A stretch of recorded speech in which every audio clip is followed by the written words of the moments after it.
प्यारे बच्चों, सुप्रभात। आप सभी का मेरी कक्षा में स्वागत है।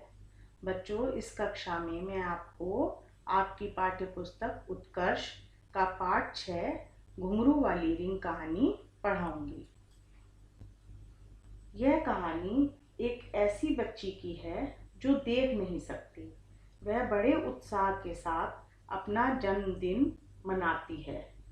जन्मदिन पर मिले अनेक उपहारों में से एक अनोखा उपहार मिलता है, घुंघरू वाली रिंग, जिसे हम बजने वाली रिंग भी कह सकते हैं, जिसकी आवाज़ सुनकर बच्ची उसे पकड़कर खेल सकती है और खुशी का अनुभव करती है। यह उपहार उसका प्रिय खिलौना बन जाता है। बच्चों, अपनी क्षमताओं को पहचानने और समझदारी से काम लेने से जीवन सुखमय हो जाता है। तो आइए इस कहानी का आनंद लेते हैं। पाठ 6 घुंघरू वाली रिंग। रसोईघर से बहुत अच्छी महक आ रही थी। महक यानी खुशबू। सुहानी संभल कर चलती हुई माँ के पास पहुंच गई। संभल कर यानी आराम से या धीरे धीरे। माँ से पूछा, माँ, क्या आप केक बना रही हैं? माँ ने प्यार से कहा, प्यार यानी प्रेम से, हाँ बिटिया। बिटिया यानी बेटी, सुहानी के लिए यहाँ माँ बिटिया शब्द का प्रयोग कर रही हैं। आज तुम्हारा जन्मदिन जो है, जन्मदिन यानी सालगिरह, आज तुम्हारा जन्मदिन जो है, तुम्हें चॉकलेट केक बहुत पसंद है ना? सुहानी बोली, हाँ माँ, मेरे मित्रों को भी आपके हाथ का बना केक बहुत पसंद है। पसंद यानी प्रिय, मित्रों यानी दोस्तों को, है ना। जैसे आपके फ्रेंड होते हैं, उन्हें हम हिंदी में मित्र कहते हैं। वे अब आने वाले ही होंगे। माँ बोली, हाँ सुहानी, अब तुम तैयार हो जाओ।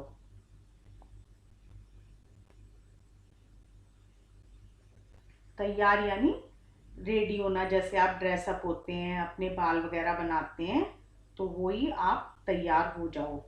किसने कहा? सुहानी की माँ ने सुहानी से कहा, अब तुम तैयार हो जाओ। माँ ने पहले से ही रंग बिरंगे गुब्बारों से कमरा सजा दिया था। रंग बिरंगे, कलरफुल, है ना। गुब्बारे फुलाने में सुहानी ने माँ की मदद की थी। मदद यानी सहायता की थी। 5 बजते ही सुहानी के मित्र आने शुरू हो गए। जैसे आपके जन्मदिन पे आप जो टाइम देते हो बच्चों, तो उस समय पर आपके मित्र, दोस्त, फ्रेंड जो भी आप उन्हें बोलोगे वो आने शुरू हो जाते हैं ना। तो ऐसे ही सुहानी के मित्र आने शुरू हो गए। मीतू बहुत सुंदर फूलों का गुलदस्ता लेकर आई। गुलदस्ता यानी फूलों का गुच्छा। सुहानी ने गुलदस्ता हाथ में लिया। फूल सूंघकर बहुत खुश होते हुए बोली, मुझे गुलाब और रजनीगंधा के फूल बहुत अच्छे लगते हैं। धन्यवाद मीतू। एक एक करके अन्य मित्र भी आ गए। माँ ने केक और सब खाने की चीजें मेज पर लगा दी। सुहानी ने माँ की मदद से केक काटा। मदद यानी सहायता से। सब बच्चों ने जन्मदिन की बधाई का गीत गाया और उपहार दिए। जन्मदिन यानी के सालगिरह, बधाई यानी शुभकामना, उपहार यानी भेंट। सबने स्वादिष्ट चीजें खाई। स्वादिष्ट यानी अच्छी वाली। जैसे हम रोजाना में तो हम अच्छे अच्छे भोजन नहीं करते ना, साधारण भोजन करते हैं, लेकिन उस दिन कुछ अलग सा खाते हैं। जैसे जब हमारा जन्मदिन होता है, फास्ट फूड में, है ना, कोल्ड ड्रिंक भी पीते हैं। तो इस तरह से स्वादिष्ट चीजें खाएं। दावत के बाद बच्चे बाहर बगीचे में खेलने गए। ध्रुव एक रंग बिरंगी गेंद लाया था। सब एक दूसरे की ओर गेंद फेंक फेंक कर खेलने लगे। सुहानी देख नहीं सकती थी, इसलिए गेंद पकड़ नहीं पा रही थी। वह चुपचाप एक तरफ खड़ी हो गई। उसकी मित्र या दोस्त रोली ने उसे देख लिया। रोली उपहार के रूप में घुंघरू वाली रिंग लाई थी। घुंघरू वाली यानी आप ये कह सकते हैं जो घुंघरू होते हैं बजते हैं, तो बजने वाली रिंग है ना, घुंघरू वाली रिंग लाई थी। वह दौड़कर रिंग उठा लाई। उसने सब साथियों को एक बड़े से घेरे में खड़ा किया और बोली, आओ आज एक नया खेल खेलते हैं। सब अपने अपने रुमाल से आंखों पर पट्टी बांध लो। हम यह रिंग एक दूसरे की ओर उछालेंगे यानी फेंकेंगे। केवल आवाज सुनकर रिंग पकड़नी है। सबको यह सुझाव बहुत अच्छा लगा। सुझाव यानी राय। सबने आंखों पर पट्टी बांध ली। बच्चे बारी बारी रिंग उछालने लगे। आवाज सुनकर रिंग पकड़ना मुश्किल हो रहा था। मुश्किल यानी कठिन हो रहा था। एक बार रिंग उस तरफ गई जिस तरफ सुहानी खड़ी थी।